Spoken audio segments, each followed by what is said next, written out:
Mes chers compatriotes, je vais parler d'une grande nation, le Sénégal.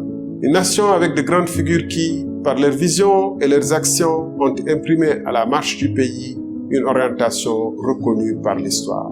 Je suis héritier de cette histoire et fils de cette terre à qui je dois ce que je suis.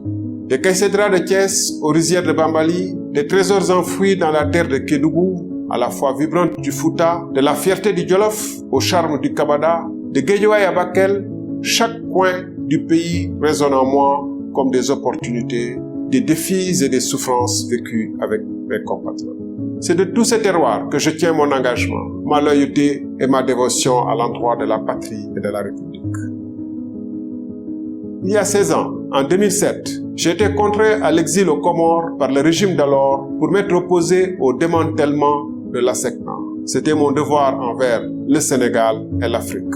En tant que directeur général de l'autorité de régulation des télécommunications et des postes ARTP, en 2012, j'ai fait diviser mon salaire par plus de 3 pour matérialiser un engagement de campagne d'une gestion sobre et vertueuse. En 2017, ma démission du poste de ministre de l'Énergie a été motivée par le refus de signer des contrats d'hydrocarbures préjudiciables aux intérêts du Sénégal. Ces faits, parmi d'autres, attestent de ma loyauté envers mon pays.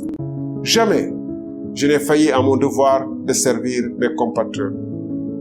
Mes chers compatriotes, aux 4 coins du Sénégal, j'ai croisé des femmes et des hommes pour qui trouver un repas par jour est un défi de chaque instant.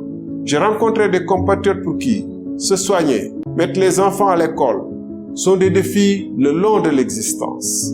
La jeunesse désenchantée lutte pour réaliser ses aspirations sur son propre sol ou brave la mort pour chercher ailleurs un avenir meilleur.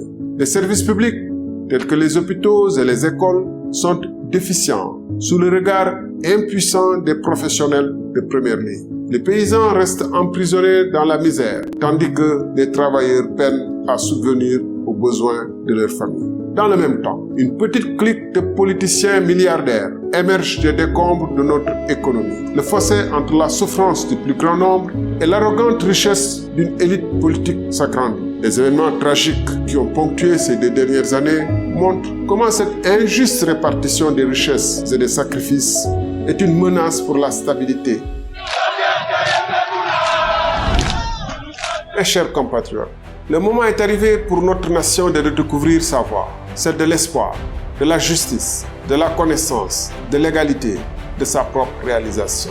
Le temps est venu de réinventer nos façons de vivre face à l'urgence climatique. Notre agriculture devrait être repensée pour permettre aux acteurs de cultiver tout au long de l'année et s'offrir une vie meilleure. Les femmes doivent vivre dignement et voir leurs enfants réussir auprès d'elles sur leur propre terre. Il est temps que le Sénégal devienne l'usine de l'Afrique de l'Ouest, en entrant de plein pied dans l'ère du numérique, pour révolutionner nos façons de produire, de nous soigner, de commercer.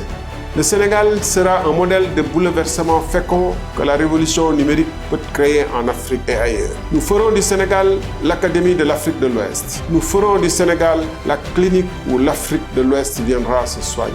Pour cela, il faudra repenser notre modèle d'éducation à travers des écoles et des daras modernes qui préparent nos jeunes à une vie de compétition mondiale sans renier nos valeurs. La corruption et la mauvaise gouvernance doivent être éradiquées. Sans cela, aucun développement n'est possible. Ce sera là notre priorité.